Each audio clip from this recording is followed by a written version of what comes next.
The Bedpost Confessions podcast is supported by Just Jill Beauty and Wellness. Mixing wellness, organic, and medi-spa services, Just Jill designs individualized skincare using organic products. From kiss-proof matte lip paint to custom facials at their North Austin location, Just Jill is your destination for glowing skin. Bedpost listeners can use promo code BPC20 for 20% off all skincare services and products. Again, use code BPC20 for 20% off your service or product. Visit Just Jill Cosmetics to place a product order or to make an appointment for beautiful, glowing skin. I confess, I met my mother-in-law for the first time 14 years ago with my eyelashes stuck together with jizz from a roadhead incident gone awry on the way up to meet her. I don't think she noticed. She noticed. She might have noticed. She just thought you had a really bad head cold. Head cold. Come on. Whoa, you do not normally have those kind of jokes. Sadie Smythe, way to integrate the dad jokes. I confess, I love the idea of having a male-male, female three-way, but I feel super nervous about what to do with all those dicks.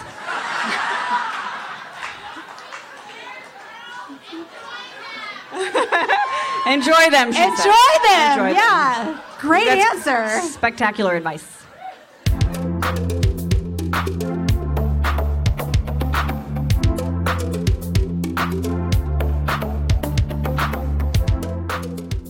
Sex. Almost everybody does it, and almost nobody talks about it, except at Bedpost Confessions, a storytelling show based in Austin, Texas.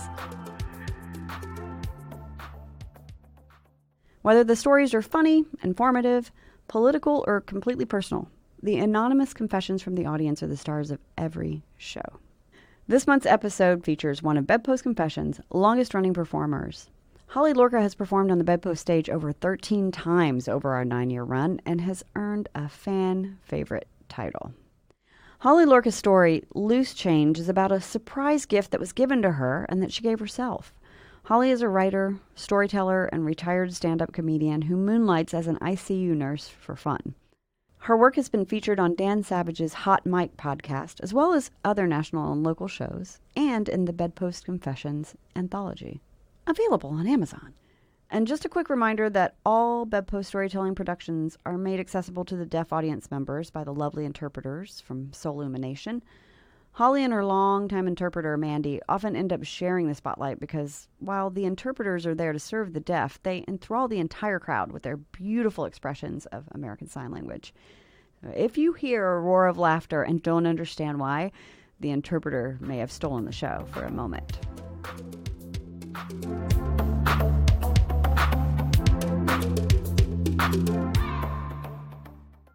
Hi, friends. How's everybody doing? Yeah. You guys are the best audience. I say it every single time, but it's true. I get excited every time I get to come back and do this. My friend and partner, Mandy Chase Wolf. What's with the wardrobe competition, Mandy? I'm the pretty one. I'm the pretty one.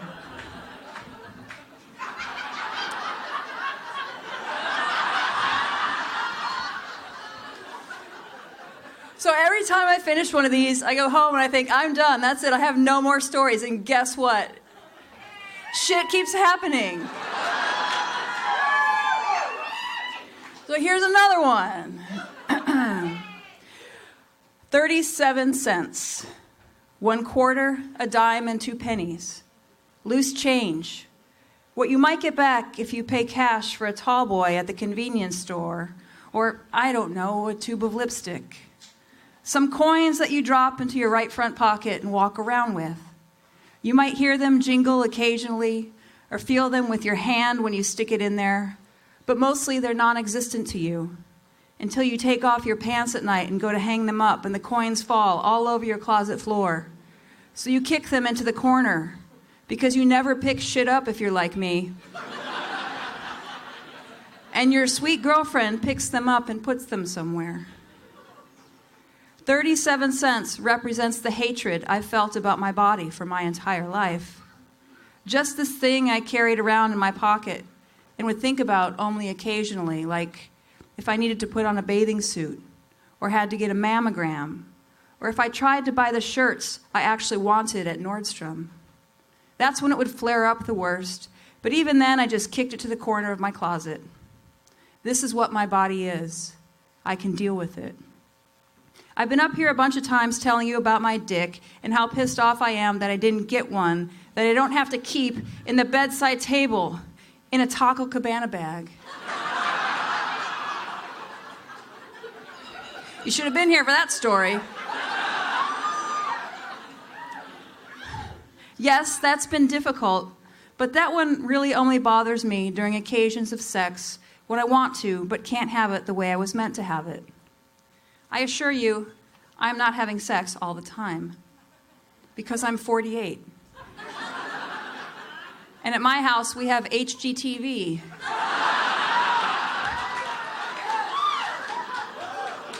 And then there are the Little House on the Prairie reruns that I dig, because I like seeing Laura Ingalls kick Nellie Olson's ass. So the part that really bothered me was what was going on up here. Only I didn't realize how much, because it's just my everyday loose change, right? When I was 12 or 13, my mom gave me my first training bra because she said it was time for it. I wasn't very well endowed, but my mom had rules. It was a ratty beige hand-me-down from my sister, who used it when she was 8 or something, because she really had some knockers.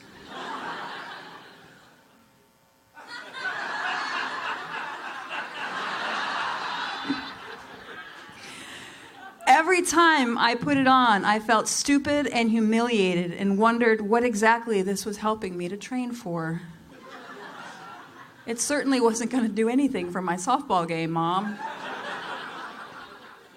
I was not elated about the prospect of puberty like some of my friends, who would all giddily show each other their bras in the locker room and act like this was an exciting thing, while I hid in the corner behind an open locker door and got really fast at taking my shirt on and off. I was not excited. But, you know, you get used to stuff. I've seen people get used to not having an arm or having an allergy to every food they love. If you absolutely have to, if you have no choice about something, you can get used to some pretty heavy stuff and just keep moving forward. I kept moving forward and grew up and knew it was all wrong up here, but I sure as hell wasn't ready to say anything to anyone. Like, hey, this isn't right. I hate myself. Someone help me figure this out. Nope, I just kept going. My breasts weren't very big. It was the 80s, and luckily big baggy shirts were in, so I could at least hide a little. Then sports bras showed up, so big win. That's how I lived for so long. Every time I looked at my body in the mirror, the thing I hated the most were my breasts. My father was really into bodybuilding when I was young, and his muscle magazines were all over the house. I'd take them into my room to turn the pages and stare at how beautiful their male bodies were. Their chests were so nice. When I looked at myself in the mirror, even if I was in prime shape, I never once thought I looked good, not even okay, because my breasts were always there, looking back at me, ruining everything. Then God, in his way of completely fucking with me over and over, decided that when I was 45, I should suddenly go through a second puberty. I grew the fullest, perkiest, most socially coveted breasts.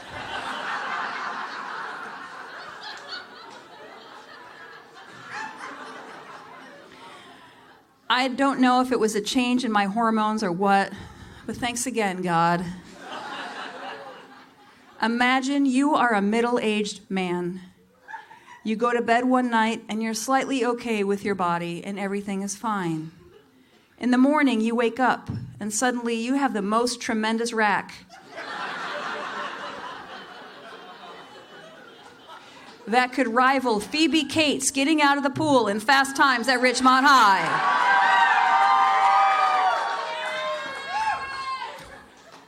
Yes, that incredible. I know what some of you people out there are thinking. Oh my God, I would not stop touching myself. But I assure you, it was the opposite of that. It was horrible, like my body decided to cross-dress even a little harder and probably wanted to try out for cheerleading. My girlfriend was super excited because Phoebe Cates' boobs were super hot. I still Google that shit sometimes just to look at her. I couldn't blame my girlfriend, but I was absolutely horrified. It was like seeing the clown from It looking at me from the sewer every day when I looked in the mirror. I grew even more uncomfortable. I stopped wanting my girlfriend to pay any attention to that part of my body because it felt alien to me. I started wearing a shirt during sex. I started buying smaller and smaller sports bras and even a binder to keep them down and hidden. But there was no way I could hide them anymore. Adios, size small shirt. My loose change got a lot louder in my pocket, and it just about covered my closet floor when I undressed. But I still kept just kicking it to the fucking corner and moving forward. Until I realized that I didn't have to. For those of you who don't know my story, 8 years into my career as an ICU nurse at a small hospital here in town, a gender reassignment surgeon showed up to start performing transition surgeries for people, and I am now one of the main staff members who recovers them.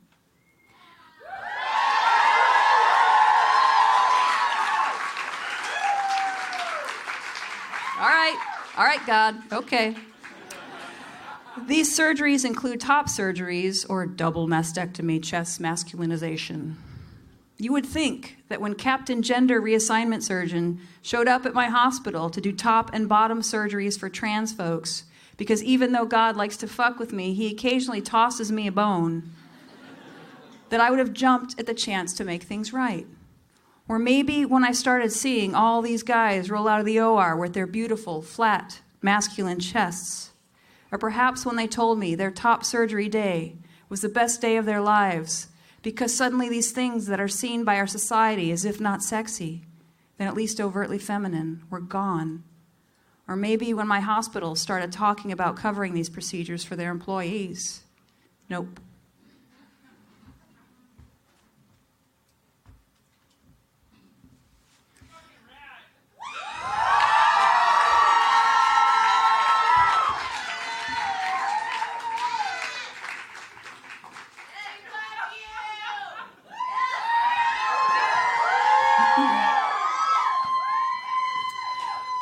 What made me realize I didn't have to was the day I'd been to the pool.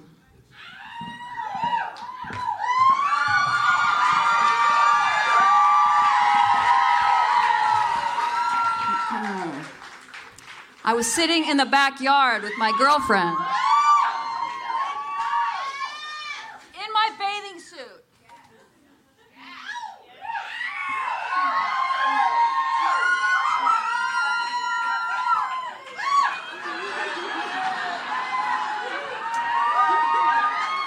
Tight fucking pants.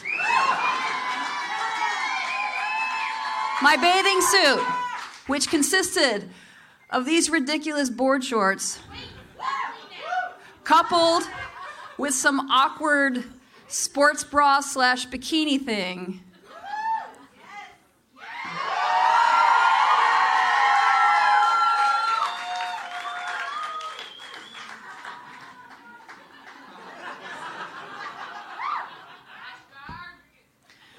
Covered by yet another ridiculous swim shirt.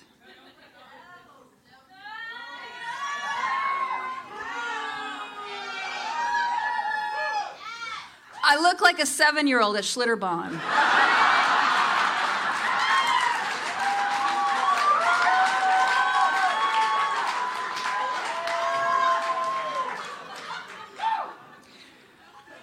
And I feel like an idiot. Pretty much the opposite of how these nice, confident people in their swimsuits get to walk around. Thank you.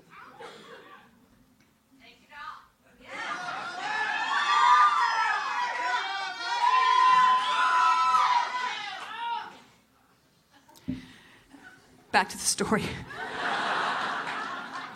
Like nothing happened. Aside from the normal amounts of embarrassment and humiliation I have about how I look in this, like maybe how it is when I watch my girlfriend dance, can see that it makes everyone around her uncomfortable and want to run away. She's not a very good dancer.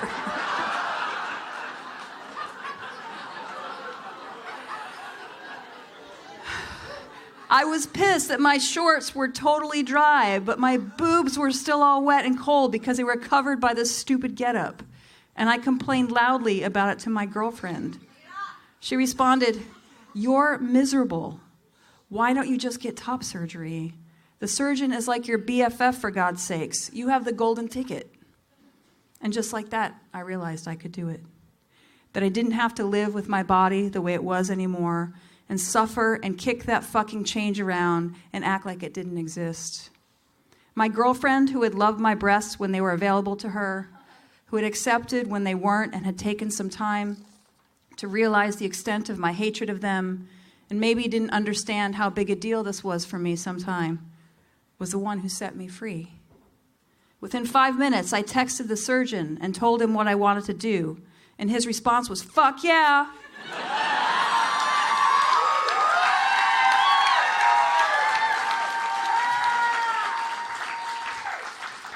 Then I jokingly asked him if he could make a dick from titties.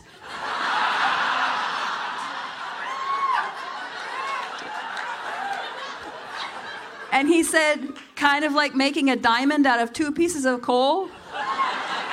Also, no. The following is an explanation of the procedure, complete with complicated medical drawings.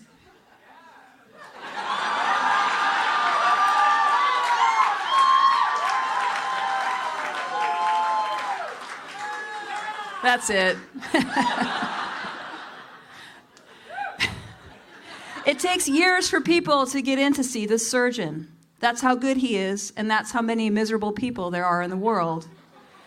Yet, by the grace of my circumstance, I had a surgery date scheduled by the next day.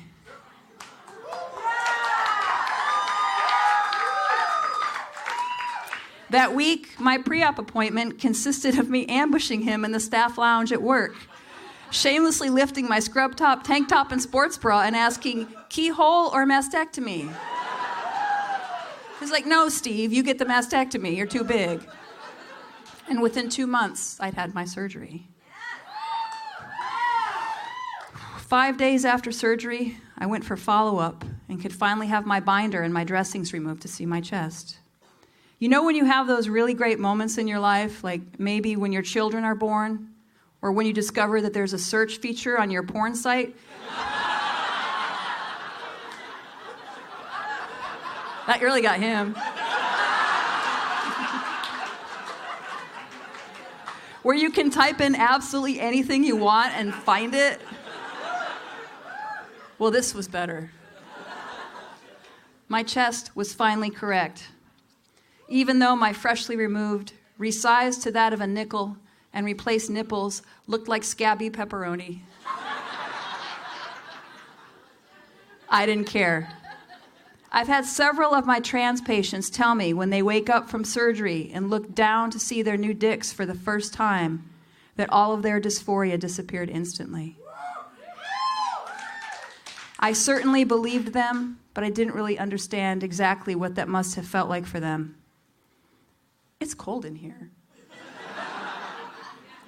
Until that Tuesday in the office. Even though they have a really shitty small handheld mirror in there and need to get a full length if they want to be legit. The second I saw my chest, all of my dysphoria was gone.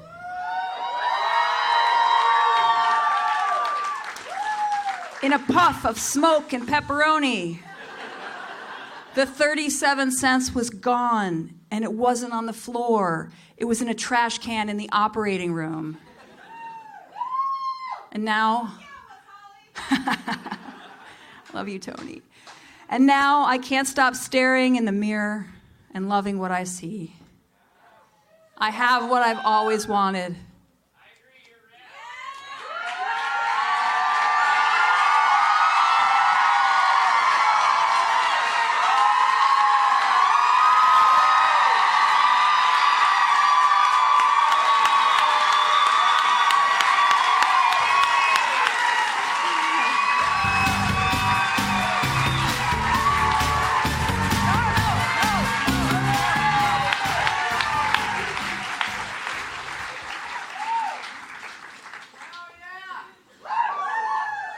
It's so much better than I expected, than I could have imagined. Not just because they did an amazing job with me. No pressure, people that I see every day at work. But because it looks like a straight up dude's chest, right? I have one of those now. So I lied to you last year when I said I wasn't going to change my body at all because I was already a butterfly. Though it wasn't a lie, I just didn't know yet. Sometimes you don't realize the extent of what is living just beneath your surface, even when you hear it every day and see it staring back at you in the mirror. Sometimes you also don't realize that perhaps you have options to make yourself correct, to stop all the hating. That's exactly what happened to me. I very suddenly stopped hating myself.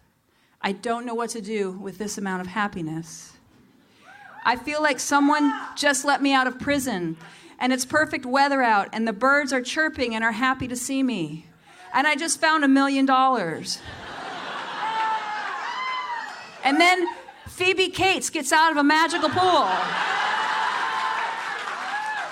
that's somehow located next to a correctional facility, undoes her bikini top and says, "Hello, Holly."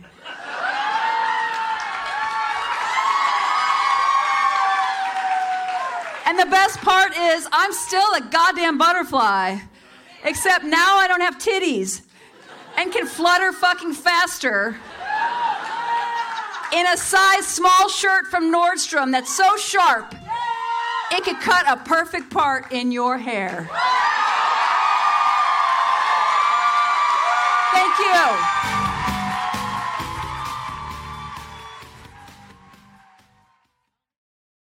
I confess, why is it called a blowjob if all you do is suck? I've always wondered that myself. Always wondered that. I confess there's something about a tall, slender, yet curvy, gorgeous woman with a huge dick hanging from between her legs that gets me really going. Smiley face, tongue hanging out. Slobber. Slobber. All right, I confess, my girlfriend and I enjoy an unusual form of foreplay. We play cribbage, naked. And I highly recommend it. I confess I am straight and love cock, but I will watch lesbian porn. Women know how to do it better. Isn't that true about everything?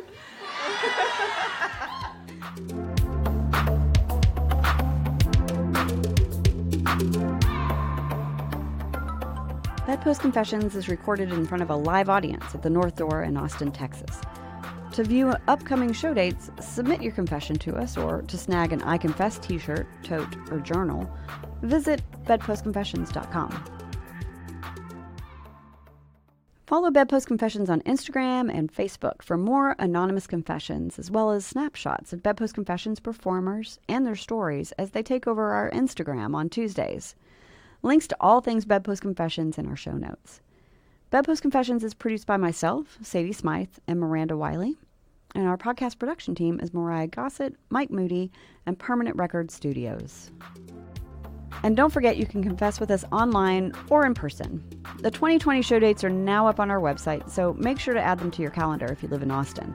Finally, just one quick ask. Most people find out about podcasts from their friends and family, so maybe share the Bedpost Confessions podcast with a friend or lover this week. Thanks for listening.